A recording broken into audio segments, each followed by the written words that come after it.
કે શું આ બધી જ બીમારીઓના કોઈ દર્દી આપના ત્યાં આવે તો એ દરેકને ઓપરેશનથી જ મટાડવામાં આવે કે આની પછી આપ ટ્રીટમેન્ટ પણ કરી શકો છો? આના કોઈ ઓપરેશન સિવાયના પણ ઓપ્શન આપના ત્યાં ઉપલબ્ધ હોય છે? કે મળમાર્ગની મોટાભાગની બીમારીઓમાં તાત્કાલિક ઓપરેશનની કોઈ જ જરૂરિયાત નથી હોતી. ઓકે. મોટાભાગની બીમારીઓને આપણે માત્ર દવા દ્વારા જ સાજી કરી શકતા હોઈએ, પણ એનો આધાર કઈ બીમારી છે, એ કયા પ્રકારની છે, કયા સ્ટેજની છે, કેટલી જૂની છે, આ બધી જ બાબતો પર રહેલો હોય છે. એટલે આના માટેનો એક થંબ રૂલ એ છે કે દર્દી જેટલો વહેલા લક્ષણો એને પ્રગટ થાય અને જેટલો વહેલો એના નિષ્ણાત ડૉક્ટરની સલાહ લે તો એની બીમારી દવાથી મટવાની સંભાવનાઓ ઘણી બધી રહેતી હોય છે.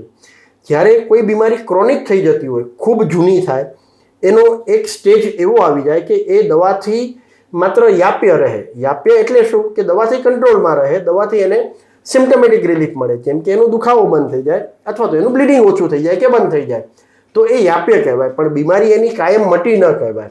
એને કાયમી મટાડવા માટે ઓપરેશન જરૂરી બનતું હોય છે, પણ એ સ્ટેજ આવતા મોટાભાગના કેસમાં ઘણો સમય લાગી જતો હોય છે.